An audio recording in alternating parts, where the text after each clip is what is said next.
Bueno, estamos nuevamente por la 90.1, Radio Universidad, en esta parte de la entrevista, que hoy es un día particular porque tenemos, podemos decir una compañera, porque ya la sentimos cercana, una Lamien, a la doctora Andrea Schulz, especialista en antropología, que trabaja sobre la niñez. Esto es muy particular, que nos llama la atención, y que tiene que ver con, digamos, su investigación en torno a la niñez mapuche. Andrea es docente, trabaja en la universidad y tiene muchos años de trayectoria en función de esta búsqueda, digamos, de una mirada diferente, bajo la mirada de una antropóloga. Así que le vamos a dar una muy bienvenida a nuestro programa. Me he trabado un poquito, no es el delay. ¿Qué tal, Andrea? ¿Cómo estás?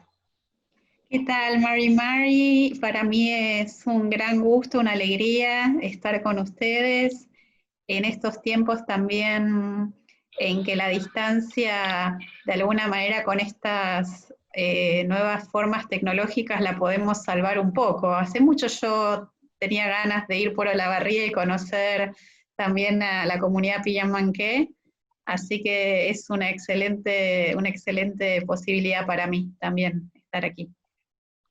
Mari, Andrea, bueno, te cuento que estamos en Ancahuenú, el programa de la comunidad mapuche urbana Pilián Manqué de Olavarría, en la FM 90.1 MHz de Radio Universidad de la Facultad de Ciencias Sociales de Olavarría. Bueno, y queremos también contarte que estamos con Darío Puñalef, otro Lamien, que es parte de la producción del programa, así que ahí aparece Darío. Estoy. Muy suelto. Y bueno, contentos de poder tenerte acá en este espacio, y queríamos charlar acerca de este recorrido que has hecho de tantos años, Andrea. ¿Cuántos años trabajando en la provincia de Neuquén con comunidades mapuche? Y yo empecé en el año 2000-2001, así que pronto van a ser 20 años. Es mucho tiempo, es una vida. Es tanto tiempo que en las últimas veces en que yo trato de ir anualmente, por lo menos una vez, unas cuantas semanas de trabajo de campo, y en los últimos años ya empecé a trabajar con los niños y niñas de quienes eran niños y niñas cuando yo empecé a trabajar. Claro. Entonces, y es muy interesante ver como todos esos cambios y esos recorridos, esas trayectorias, ¿no?, de las personas, donde se ven experiencias muy interesantes y cuestiones que vale la pena prestar atención porque son particulares y porque son experiencias que tienen mucho para enseñarnos también a todas las otras personas. Bien. ¿Y qué te llevó a vos desde, digamos, Buenos Aires, donde residís, a empezar a viajar a Neuquén, a empezar a adentrarte en una cultura tan distinta como es la del pueblo mapuche, allí en la zona de Neuquén? Sí, yo estaba terminando mi carrera universitaria, investigando cuestiones de infancia en relación con una zona del oeste de la provincia de Buenos Aires, también rural, viendo ahí mismo ya también la pluralidad, ¿no?, de las infancias, las distintas experiencias según los contextos, cómo las vidas de muchos niños y niñas no se ajustan al modelo hegemónico, al modelo europeo de infancia, que está muy anclado en lo urbano y en las clases medias, ¿no?, en donde todo lo material está resuelto, donde lo que se supone que un niño o niña hace es jugar e ir a la escuela y nada más. Y las vidas de muchos niños y niñas en todo el país son diferentes de eso. Y tuve noticia casi que por casualidad, supe de algo que había pasado en una comunidad en Neuquén, una comunidad que en ese momento era muy nueva, porque se acababa de de organizar y de autorreconocer como comunidad, por más de que las familias llevaban décadas y décadas en ese lugar. Y como parte de todo ese proceso de organización comunitaria, se había recuperado una práctica que hacía mucho no se hacía, que es el Katankawin, que es una práctica espiritual, ceremonial, siempre la traducción es difícil, una práctica donde pasan un poco de etapa de la vida las niñas, ¿no? Ya pasan de ser pichiqueche a ser pichizomó, y hay ahí ya otras responsabilidades, otras posibilidades, bueno, y a mí me llamó profundamente la atención porque esto se hacía en una comunidad donde esas niñas que participaban, hasta hacía un año, ni siquiera sabían que eran mapuche. Entonces empecé a preguntarme, bueno, ¿cómo lo viven ellas? Porque había toda una mirada también interesante sobre qué pasa con esta comunidad, hasta estuvo Víctor Heredia, fue una ocasión muy y hubo todo un trabajo de investigación ahí de distintas LAMIEM para investigar y poder reponer esa ceremonia, ritual, práctica espiritual, ¿no? ¿Y cómo la vivieron las niñas? Lo que yo fui investigando me llamó mucho la atención con las que yo fui conversando cómo realmente adquirieron, pero no solo a través de ese momento, ¿no? De la perforación para poner los chaguay, los aros, sino que todo ese proceso fue impactando en la formación de sus identidades, en su construcción como persona mapuche y en su autorreconocimiento y el compromiso, ¿no? que fueron asumiendo.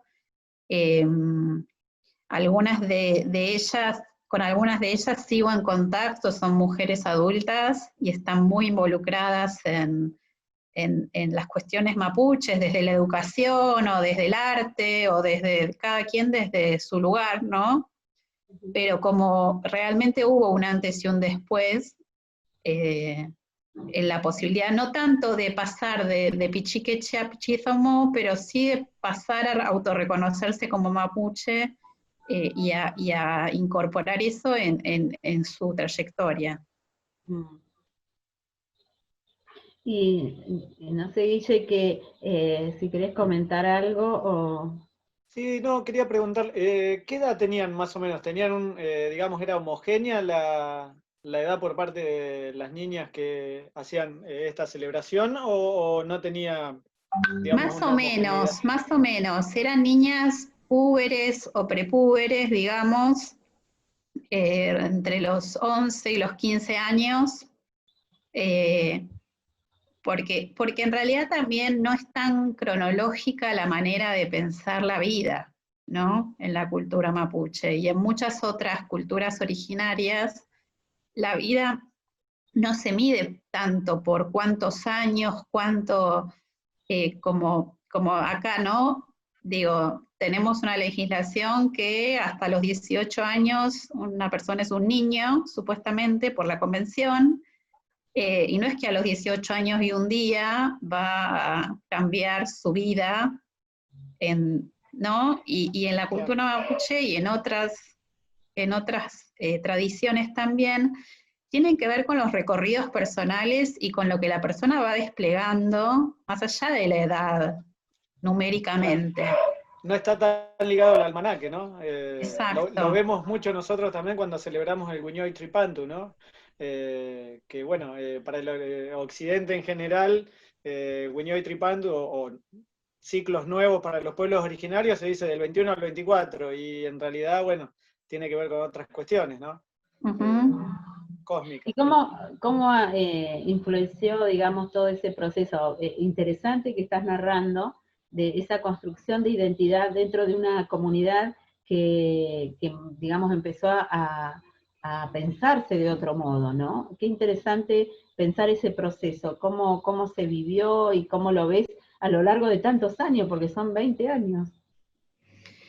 Sí, yo en esa comunidad trabajé algunos años lo que vi es cómo ese proceso era muy fuerte y cómo iba atravesando distintas dificultades, ¿sí? Porque está en la zona de la meseta de Neuquén, con empresas petroleras en el medio, contaminación de las napas, muerte de animales y toda una situación muy compleja, y ya cuando se meten las empresas petroleras a intentar convencer para que la comunidad autorice o no les tome la oficina o las cosas que sucedían, eso genera divisiones, genera malestares y bueno, va teniendo un recorrido un poco difícil.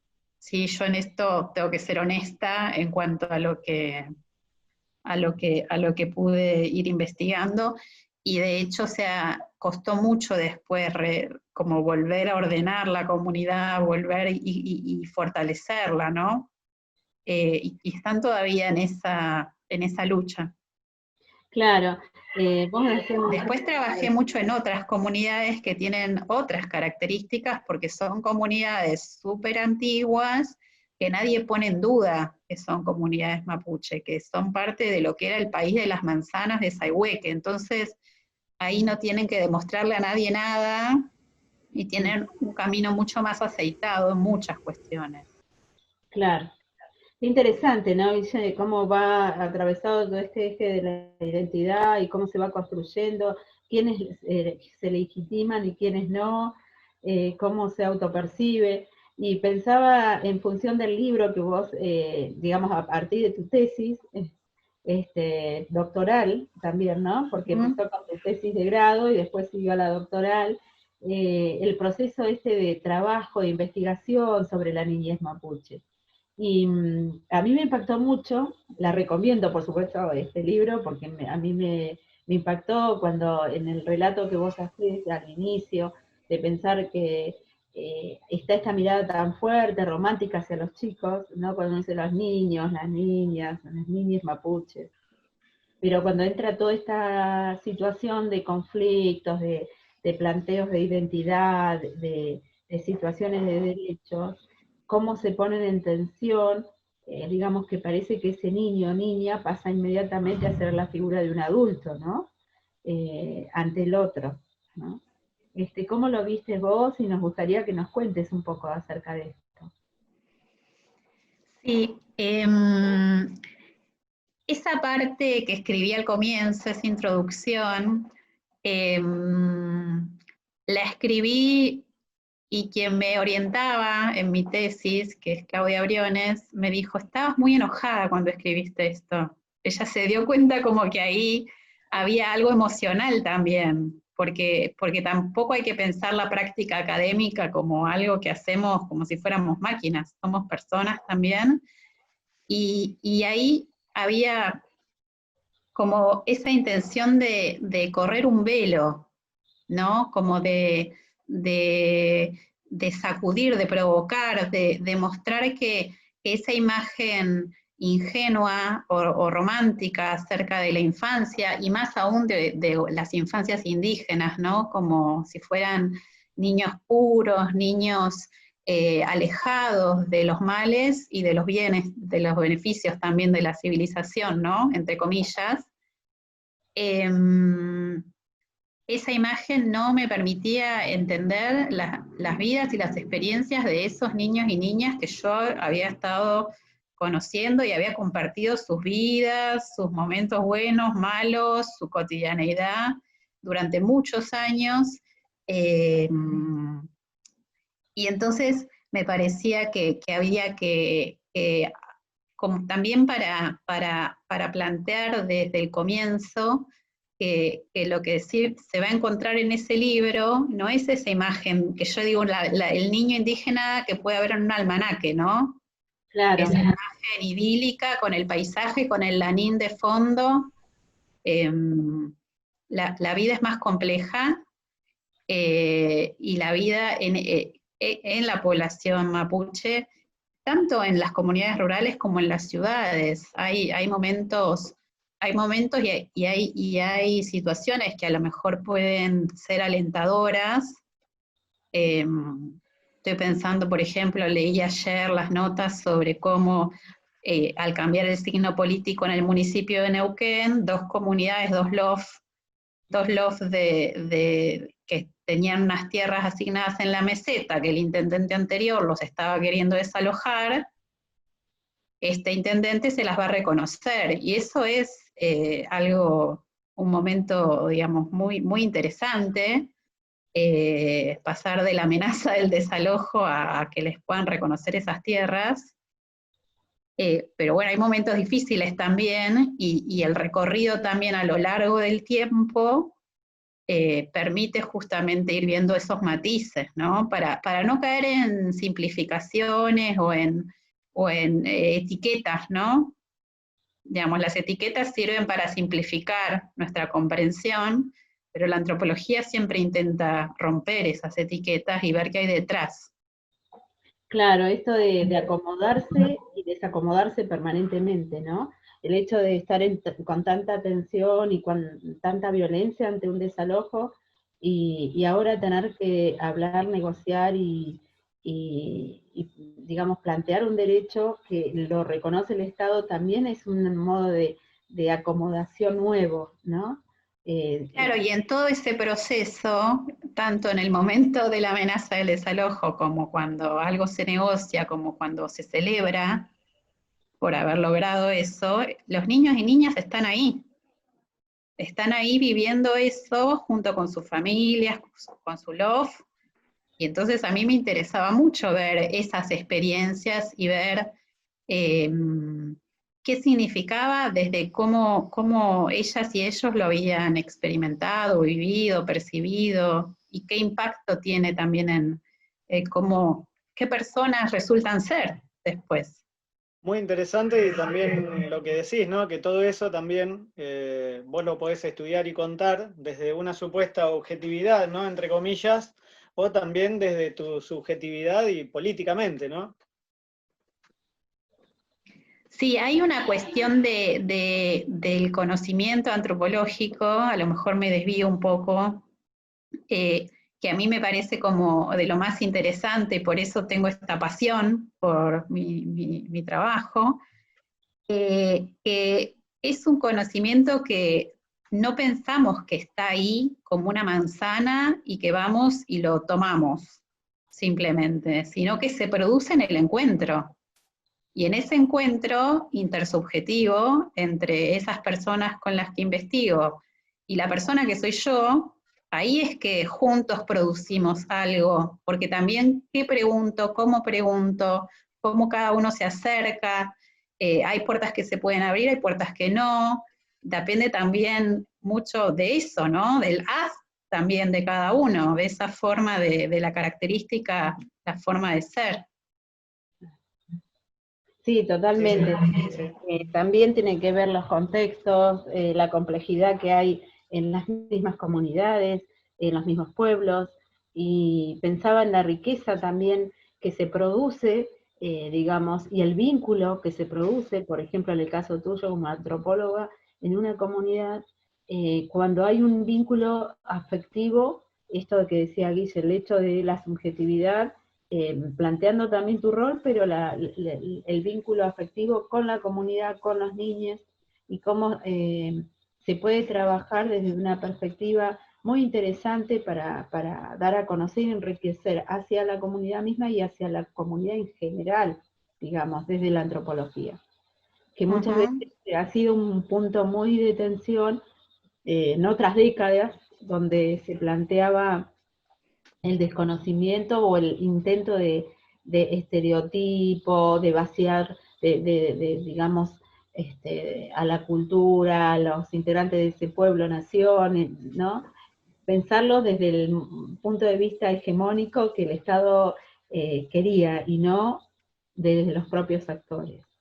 Entonces me parece... Sí, en el libro me hiciste acordar algo, una experiencia muy, muy emocionante. En el libro se plantean los resultados del trabajo con distintos niñas y niñas mapuche. Ya te dije, de una comunidad muy reciente, de otra comunidad muy ancestral, muy reconocida, también de las ciudades, ¿sí? las ciudades de Junín de los Andes, Zapala, Neuquén. Y muy interesante todo lo que nos estás aportando, Andrea, y nosotros desde acá de Ancahuenú estamos expectantes para seguir intercambiando y aprendiendo. Y uno de los temas que charlábamos recién hace un rato era cómo, digamos, toda tu trayectoria en la investigación con esos niños, que en algún momento eran edades, estamos hablando de qué edades, de 8 años, 7 años. Yo no establecí a priori de qué edades. Trabajé observando a los bebés también, o sea, lo que se podía con cada quien, ¿no? Incluso con niñitos de 4 o 5 años ya conversaba y teníamos sí, distintos intercambios, charlas. Las entrevistas no son simplemente sentar una persona de un lado, otra del otro y poner para grabar en el medio, sino que es la charla también mientras jugamos, por ejemplo, ¿no? Claro. Bueno, y hoy te encontrás con esos adultos, y que la mirada que ellos te devuelven, ¿qué mirada es?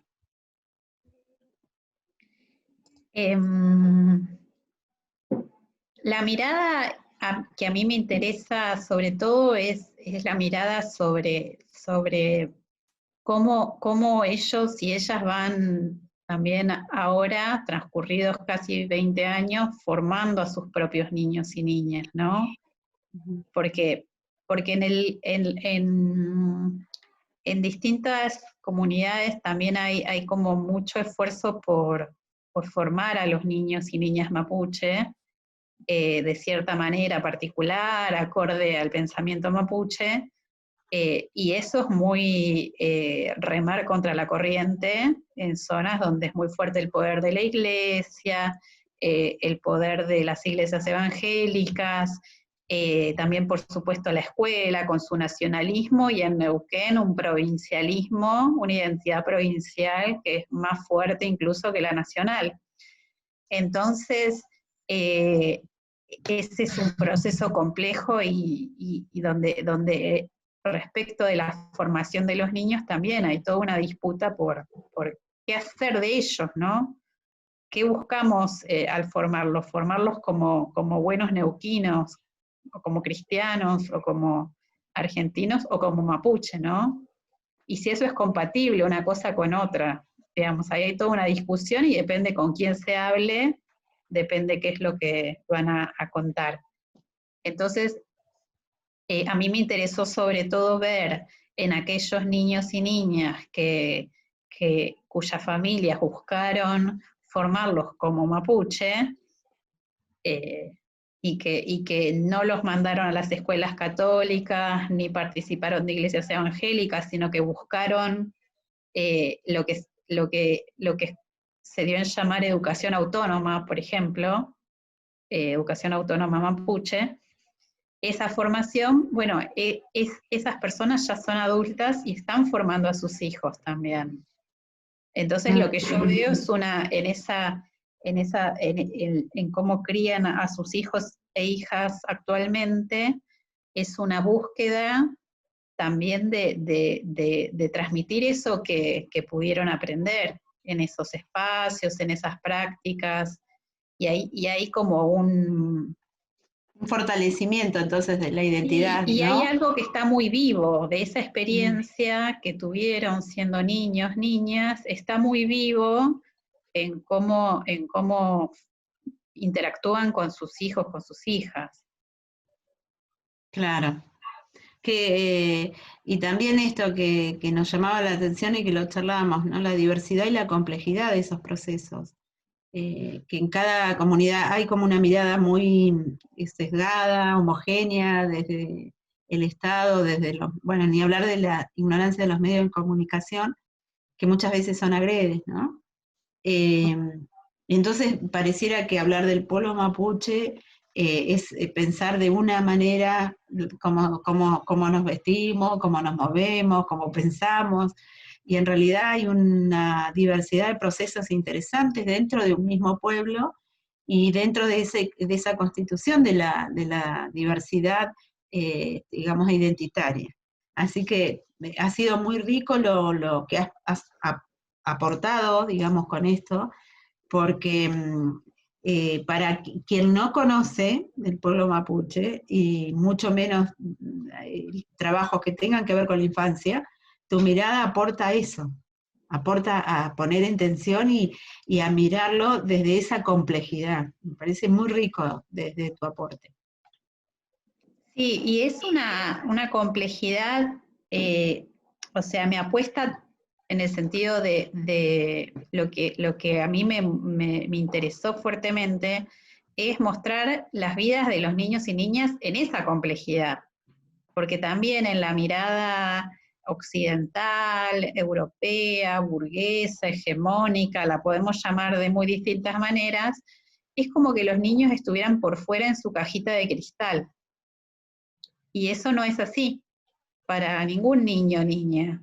Los niños y niñas están bajo la influencia no solo de sus padres, sino tempranamente de los medios de comunicación, de todos los incentivos al consumo, las escuelas y sus mandatos, los pares también, y lo que circula entre los propios niños y niñas. Eso es muy interesante también de observar. Entonces,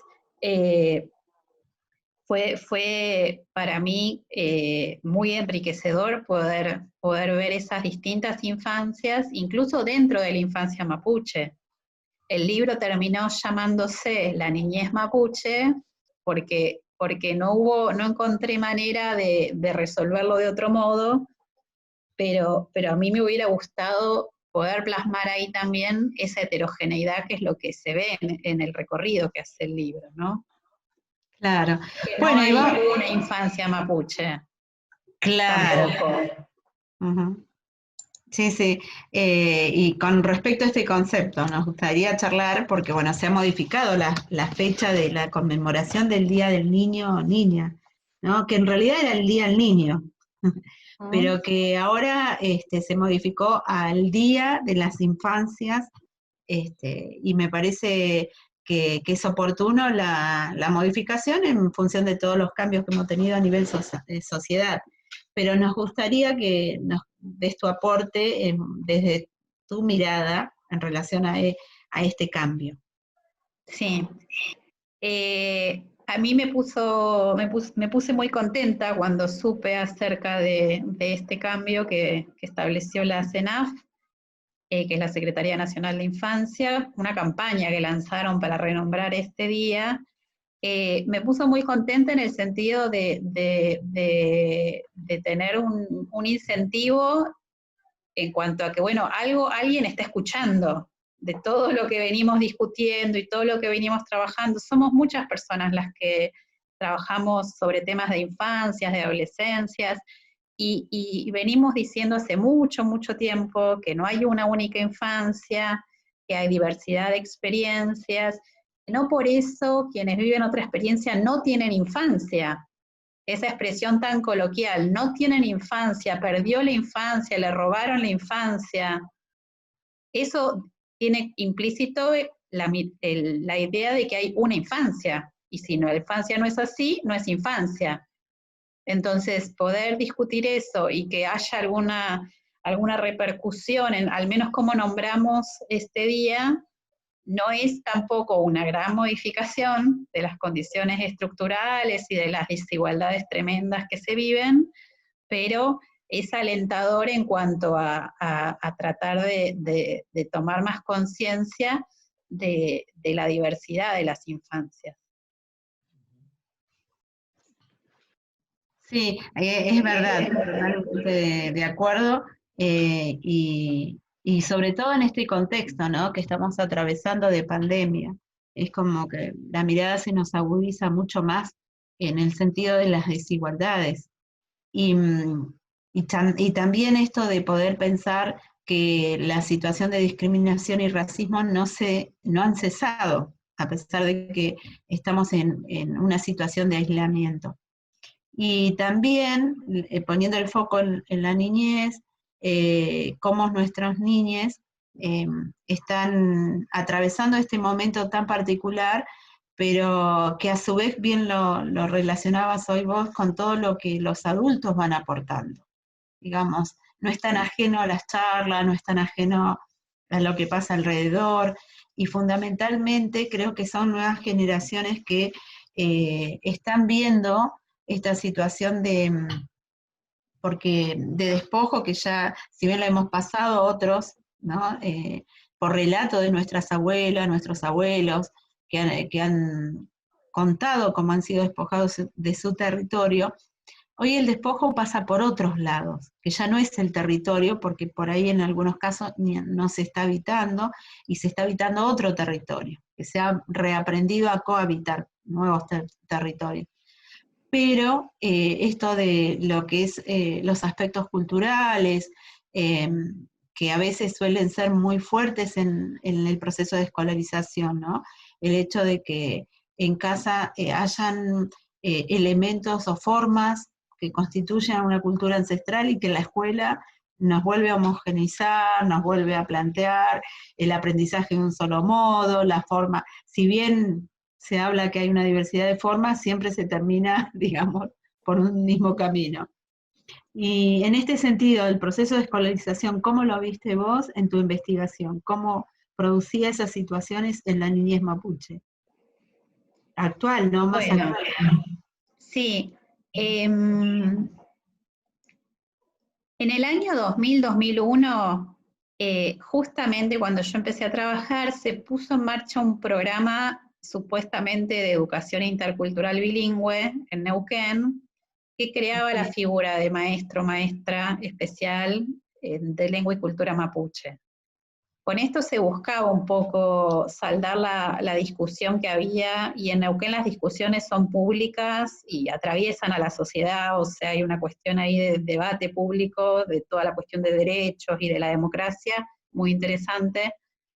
Había una discusión acerca de la interculturalidad, y de alguna manera el Estado provincial buscó desactivarla a través de este programa, que, dicho en pocas palabras, en gran parte, en gran medida, consistía en seguir fomentando la identidad neuquina, pero en Mapudungun.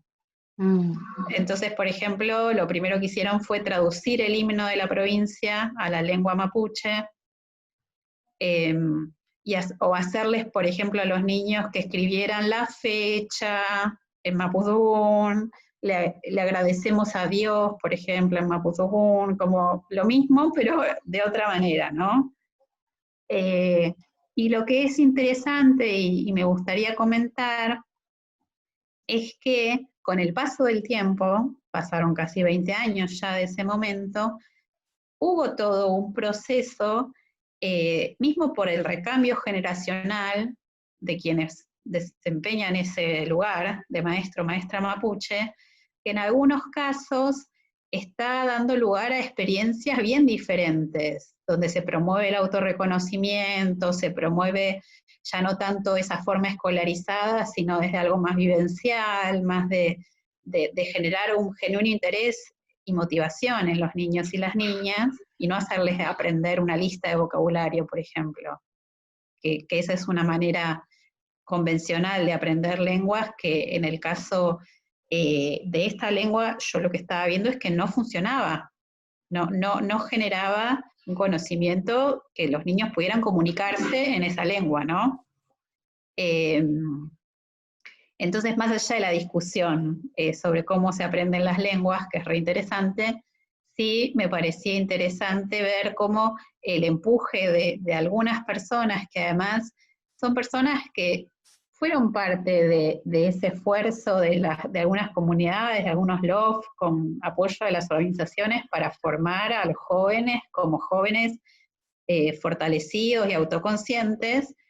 Esas personas puestas en el lugar de maestro o maestra mapuche, lo que producen es una experiencia muy diferente y muy interesante, ¿sí? Por ejemplo, en lugar de dictar la fecha y estar con ese formato tan escolar, en acercar a los niños a la cuestión mapuche desde una canción que es como un juego, que es como un rap, y que se divierten mientras la cantan en Mapudungun.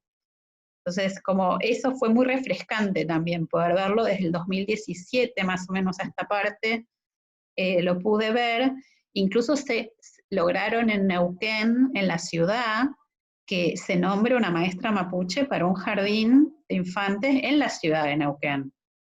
Porque el programa originalmente era solo para las comunidades rurales, de hecho solo se piensa que las comunidades son rurales. Y no solo eso, sino que además solo las comunidades rurales reconocidas por el Estado provincial. Ajá. Hay muchas que tienen reconocimiento a lo mejor del INAI, o tenían, porque hace unos años se lo sacaron, y esas comunidades no tenían maestro o maestra mapuche. Claro. Entonces, lograr que se nombre a una maestra mapuche en una escuela de la ciudad fue un logro muy importante para dar la disputa por la identidad en Neuquén, ¿no? Claro. Yo te quería preguntar, vos estuviste investigando a un montón de chicos, me imagino, un montón de familias con niños. ¿Existe, digamos, porque existe todo un estereotipo que en la actualidad los chicos originarios no son alegres, no están contentos? ¿Vos en esa época no notabas alegría en esas comunidades, en esos pueblos, en esas casas donde fuiste? ¿Se reían, jugaban, eran alegres? ¿O el contexto no daba, o no da? A ver, nunca me gusta generalizar, pero algo que me llamó la atención en las distintas comunidades, y esto no lo escribí nunca en ninguno de los artículos ni en ningún lugar, pero algo que siempre me llamó la atención fue el tremendo sentido del humor. En la vida de las familias mapuche en la cocina, cuando estamos tomando mate, hay una cuestión de un sentido común, de un sentido del humor muy a flor de piel, Sí. bromeando todo el tiempo, como algo realmente que no es lo que yo estaba acostumbrada, digamos. ¿Vos? En ese sentido, lo Disculpame, que quiero decir es ¿de qué origen sos vos? ¿Tu apellido? ¿De dónde viene? mi apellido es un apellido polaco. Mi Polaco. abuelo era un relojero polaco, judío, Sí, sí. que vino antes de la Segunda Guerra Mundial. Ah, Logró venir y logró traer a sus padres con mucho esfuerzo, claro. viendo venir lo que iba a pasar, ¿no? Entonces, ¿vos qué ves? Por ejemplo, tu No, infancia. entonces lo que veo uno son de dos los cosas. Una, que el mismo modelo de sentido común occidental, europeo, burgués, tiene esa imagen idealizada de la vida del niño o la niña como plena diversión. Sí.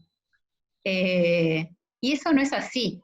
Para ningún niño o niña, la vida es únicamente diversión y alegría. Los niños se angustian, los niños sufren, todos los niños y las niñas pasan por momentos, pueden estar tristes, y es importante poder reconocer también esa complejidad, porque si no los ponemos ahí como una exigencia, como un mandato de felicidad para el niño y la niña, que es inalcanzable, ¿no? Y que no va a generar más que algún problema, en el sentido de imponer, ¿no? Y no comprender y no poder tener empatía por cuando la persona, porque ese niño o niña es una persona, y puede estar triste, preocupada. Y en el caso de los niños y niñas mapuche, lo que yo observé fueron también distintos momentos y distintas personas, momentos de alegría, momentos de preocupación, momentos de, digo, no noté que fueran niños tristes, para nada, por lo que les decía antes, hay una cuestión de una forma de interactuar bromeando todo el tiempo que es muy interesante. Tampoco noté que fueran niños que estaban plenamente alegres 24 horas por día, porque eso tampoco, o sea, no es sano tampoco, no es, y sobre todo no es real. Claro. Así que de alguna manera te contesto de esta manera, ¿no? Como Buenísimo. Digamos, esa posibilidad de humanizarnos, ¿no? De salir de ese objeto fosilizado en el tiempo, o esa mirada de niñez homogénea, y esto que decía Darío de ciertos relatos. Digo. Yo pensaba inmediatamente cuando te escuchaba en mi abuela o en mi mamá, que digamos como muchas de su generación, tuvo que atravesar momentos muy complicados en su niñez, pero aún así ella siempre tenía relatos de juegos, ¿no? De alguna muñeca que habían formado, de algún objeto que encontraban en la naturaleza y lo transformaban y lo hacían animado, que yo siempre le decía que a mí me remitía, seguramente por eso tomé las herramientas del teatro. Creo que tiene que ver con eso, ¿no? Que ella en su mundo de niñez, a pesar de que tuvo que salir a los 8 años, hacer, digamos, las dejaron en un internado, bueno, todas situaciones muy, muy complicadas, como de mucha de esa generación, que hoy estaríamos hablando de personas de más de 70 años, 80 años, tenían ese momento tan lindo, ¿no? De la niñez, que no era, dentro de lo traumático, estaba ese aspecto del recuerdo de cierta felicidad con la naturaleza. Que eso creo que fue lo que nos transmitió a nosotros, y que fue tan fuerte, digamos, vivenciado, que ella contaba, y también mis abuelas. Digo, me parece que eso también hoy, los que vivimos en zonas urbanas, los que estamos ya viviendo en barrios, ni hablar de los que viven en departamentos, que hay menos posibilidad del entorno natural, me parece que también hay en el legado de lo vivencial y demás, está esto del relato, ¿no? Que se va transmitiendo, y de la forma como se va construyendo esa identidad, ¿no? Entonces es enriquecedor ver el vínculo que se va formando nuevamente con el de afecto, el de valor a la naturaleza, el de buscar esos espacios para volver a revivir de otra manera esa identidad, que es un poco lo que nos pasó a nosotros generacionalmente, ¿no? Los que hemos tenido que formarnos en ciudades, volver a revincularnos con la madre tierra desde otro lugar, y crecer desde esa mirada, inconsciente inclusive, ¿no? De nuestros legados, de nuestros ancestros. Y me parece que eso es lo que se transmite hoy a nuestros hijos, hijas, ¿no? Dentro de lo doloroso y traumático que ha sido la historia del pueblo mapuche, y lo sigue haciendo en la actualidad, lamentablemente, por estas situaciones de despojo, ¿no? De todo tipo. Así que bueno, Andrea, un placer haber hablado con vos. No sé, Guille, si querés comentar algo, consultarle. No, que bueno, sí, también me pareció muy interesante el hecho de cómo...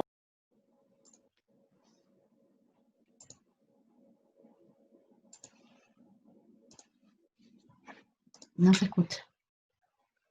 No se escucha. No te estamos escuchando. Ahora sí, ahora sí. Cómo la formación de la identidad era acompañada por los padres dentro de las comunidades, a veces, y también cómo el hecho de la formación de la identidad, y creo que hoy en día también en lugares rurales, ¿no? Pero sobre todo en lo que vendría a ser las zonas urbanas, está muy influenciada también por todos los medios de comunicación, ¿no? Lo que vendría a ser hoy en día también la web, YouTube, Netflix, productores de películas, la música, y cómo se da ese contraste y la gran diversidad que hay, ¿no? Por un lado, cómo nos acercan a lo que vendría a ser el hecho de formarnos como pensadores, de ocupar lugares funcionales y ser mercancías, y a la vez también adquirir mercancías, y por otro lado también, por ahí si tenemos la suerte de que nuestra familia esté formada o tenga acceso a partes, ¿no? de las cosmovisiones originarias, o por ahí de medios más rurales, tener también acceso a vincularlo por ahí un poquito más con el ser y lo que significa ser. entre seres, en unión por ahí más armónica con la naturaleza y todo, pero todo eso convive hoy en día, ¿no? Es muy loco porque hasta cualquier persona que vive en zonas más rurales o en el campo también tiene acceso a la tecnología, ¿no? Casi todos tenemos un teléfono hoy en día con acceso a YouTube, bueno, a Netflix, a Google, y todo está a la vez entrando y saliendo de nosotros, ¿no? Nosotros también somos formadores de otros, quizá, ¿no? Con el tema de los influencers. Nosotros también seguimos en Instagram a gente mapuche que también por ahí son artistas de hip hop, o son productores de pequeños videos enseñando mapuzungún, o un montón de cuestiones artísticas dentro de la cosmovisión mapuche, y cómo todos nos estamos influenciando hoy en día, ¿no? Por parte de los medios. Es muy loco, ¿no? Porque quizá no se puede hablar ya de una cosmovisión pura en un sentido externo por la forma, ¿no? Quizá la cosmovisión hoy en día tienda a tener más que ver con el contenido, ¿no? Con la búsqueda de un vínculo con otras cuestiones, ¿no? Es muy loco, ¿no? para verlo, para analizarlo y sobre todo para vivirlo, ¿no? A ver qué es lo que está pasando hoy en día. Pero bueno, por demás interesante todas las cuestiones que contás, la verdad que muy, muy, muy lindo poder entrevistarte y desde ya muy agradecido.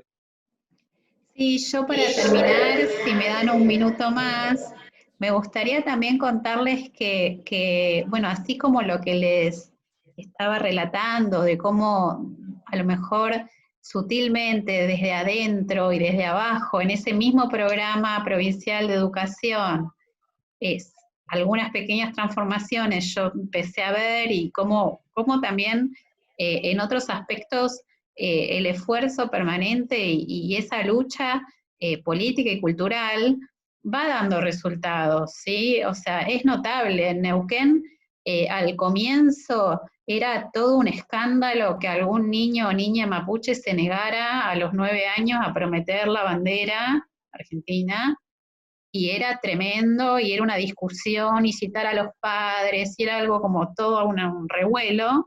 Y ahora ocurre todo el tiempo en distintas escuelas, en Neuquén, en Río Negro, es como algo que ya hay más apertura también. Entonces, de alguna manera, es interesante ver cómo niños y niñas son parte de esa batalla también.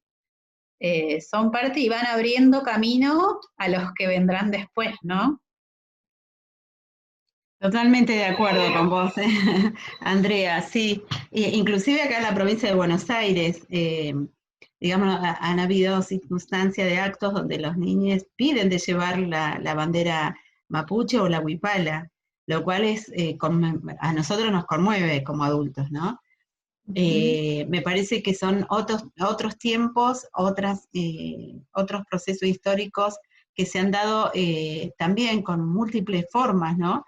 Y creo que los que estamos en zonas urbanas también se ha construido un camino muy fuerte de repensarnos dentro de esta urbanidad, pero también dentro de nuestra ancestralidad, y esto del diálogo permanente, ¿no? Llevándolo al plano intercultural. Me parece que esto ha sido y sigue siendo un pilar muy fuerte para abrir caminos, ¿no? Es la única manera. Así que bueno, te agradecemos, un placer nuevamente, e invitamos a los oyentes a que busquen, googleen Andrea Jules y el libro que mencionábamos, que era sobre la niñez. Yo creo que hay que deletrearlo, porque nadie va a entender mi apellido, sino es S-Z-U-L-C. Exacto, ahí está, con una mejor referencia. Lo pueden googlear de esa manera y se van a encontrar con entrevistas que te han hecho, Andrea, a lo largo de estos años. Se van a encontrar con la tapa de este libro que mencionábamos sobre la niñez mapuche. Y también algo que vino bien, por ejemplo, que vos lo decís en el libro al inicio, esto de que muchas veces por el desconocimiento se dicen los mapuches, ¿no?